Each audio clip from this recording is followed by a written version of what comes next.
Canon EOS R5 and R6 Mark II are genuinely amazing cameras, and I still think the R5 is probably one of the best cameras you can buy in 2023, but it doesn't mean it can't be improved upon.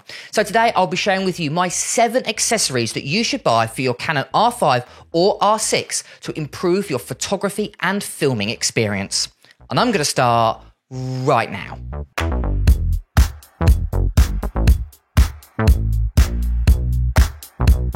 Now, I've been shooting on the Canon EOS R5 pretty much since it came out in 2020, so I've almost had it up to 3 years at this point, and I've been using it for both photography and video. I obviously do YouTube videos, I shoot weddings, I shoot both photography and video for that as well. Pretty much I'm a really hybrid shooter. So over the years, I've learned what accessories work well and what don't work well necessarily with the R5. So here are my top 7 accessories that I think you should buy for your Canon EOS R5 or, of course, the new R6 Mark II.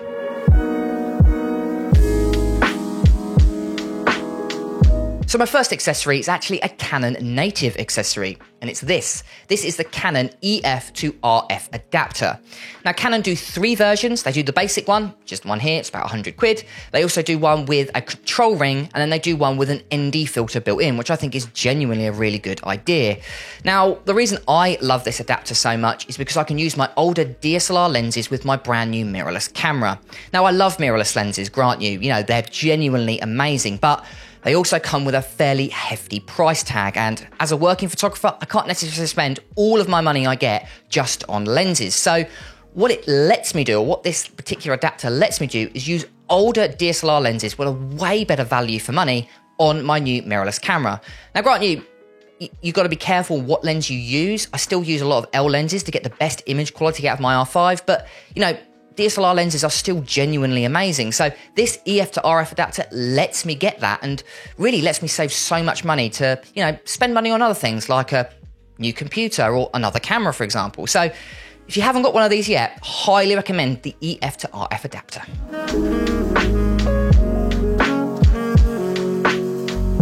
Now, my next accessory is more for filmmakers, but photographers can use it as well, and this is actually why I fell in love with it originally, and that is this. This is a small rig camera cage. Now, it's designed for the R5 and R6. They've actually got the same body shape, so if you shoot on both, you can actually share it, which is quite nice. But I like it for 2 reasons. The first reason is obviously for filmmakers. You can attach things to it, like a top handle or a side handle, or you can attach a field monitor to it. It's a really, really nice idea. The other reason I like it is for protection. Think of it like a lens hood for a camera. It basically is a metal surrounding plate that protects your camera if you've ever dropped it or you've banged into anything. Now, I have a dual harness, which has like little metal clips that I basically attach it to the harness. And I've noticed that it rubs a little bit on my camera. Now, over time, you probably won't notice it, but if you shoot a lot of it like I do, you'll notice it really starts to wear away. And the last thing you want to do is have a damaged camera or a camera that you can't necessarily sell.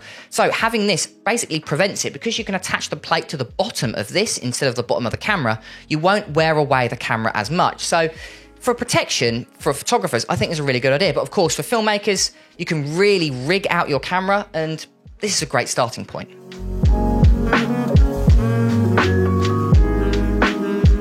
Now, a big advantage to modern cameras these days is they can shoot crazy fast. I believe the Canon R5 can shoot 20 frames a second at 45 megapixels. And again, it can also shoot 8K.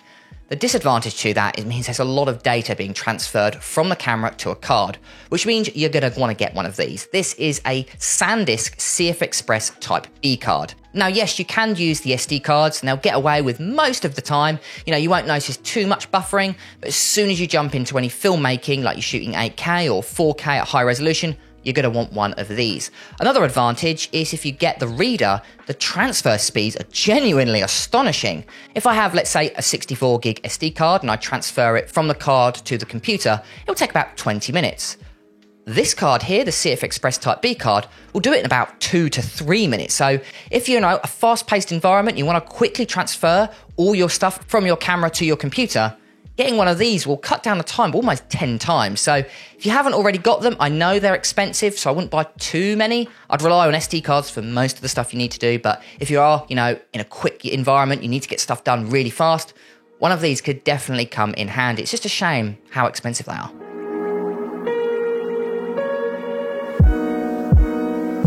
Now, I love the R5. Genuinely great camera, but the main disadvantage I have is battery life, which is why I recommend buying a ton of these. I own 8 of them for running 2 R5s. That is the LP-E6NH battery.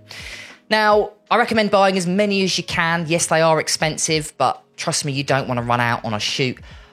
They're just handy to have around. I wish that the battery lasted longer, but you know, how much the camera can do, it is what it is. So yeah, buy lots and lots and lots of these batteries.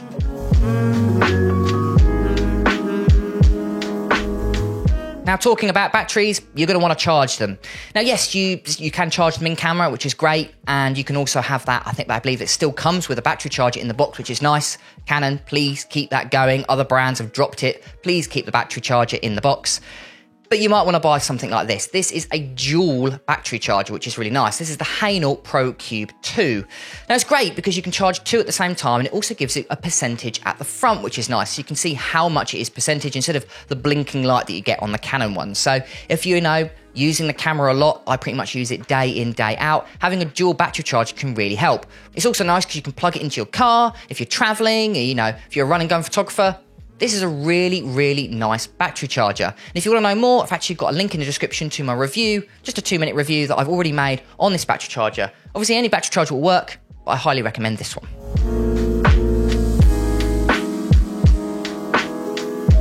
Now, something I love about Panasonic and especially Sony is they allow their cameras to work with an XLR interface.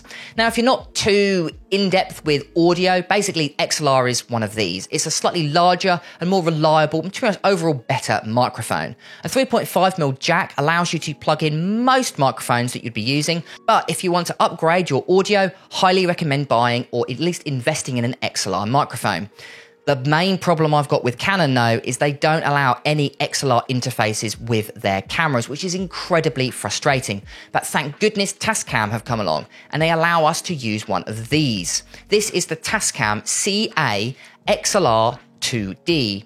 Now, what it does is it allows you to use an XLR interface with your Canon R5 or basically any Canon EOS R, which means you can plug in one of these directly into the camera without necessarily doing a clap sync with an external audio recorder, which just opens it up to a whole plethora of things that you can do. For weddings and events, I always use one of these. It's just really handy. It's got all of the kind of audio interfaces on the side. You control your gain, your output, anything like that on the side here, and it plugs directly into the side of the camera. Again, instead of having, let's say, an external audio recorder, which is what I was originally doing, then you have to find, you have to clap in front of the camera.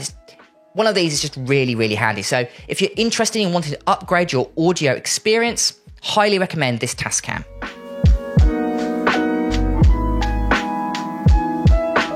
And my last accessory on my list is hard drives, but not just any sort of hard drive, an SSD or a solid state drive. Now, the one that I really like is the Samsung T7 drives. This is a 2 terabyte and it is genuinely small. But the main reason you want to buy an SSD over a hard drive is speed. Now, a normal hard drive has got about 135 megabytes per second speed, which is, okay for most situations, but this has got something like an 800 megabyte per second speed, which is way better, especially if you're using it for video editing. If you've got all your stuff saved on one of these and you want to edit it as you go, this is going to be way better than a traditional hard drive. It's obviously smaller and it's a little bit more reliable. So if you drop it or if it goes through an X-ray machine, this is going to protect your data a little bit more than a traditional hard drive. So if you are a travel photographer like myself, or you're run and gun photographer, you're running around constantly and you want something small and light to have all of the information on, highly recommend an SSD, and especially the Samsung T7 or T5 drives. Brilliant, and there we go, guys. So there are my top 7 accessories for your Canon EOS R5 or R6. And let me know if you think I've missed anything. I love buying accessories for my cameras. It makes the kind of overall experience so much easier to use, like that Tascam, for instance. Now I can actually use an XLR microphone with my Canon. Canon, why don't you make one? Sony do, Panasonic do. It's just so irritating for especially audio professionals that want to use not just a 3.5mm jack, but an XLR microphone. It's just very frustrating. But thank you, Tascam, for making that so much easier. But write any other accessories that you can think down in the link in the description to help other photographers out. I've been James for Photo Fever, and I'll catch you guys next time.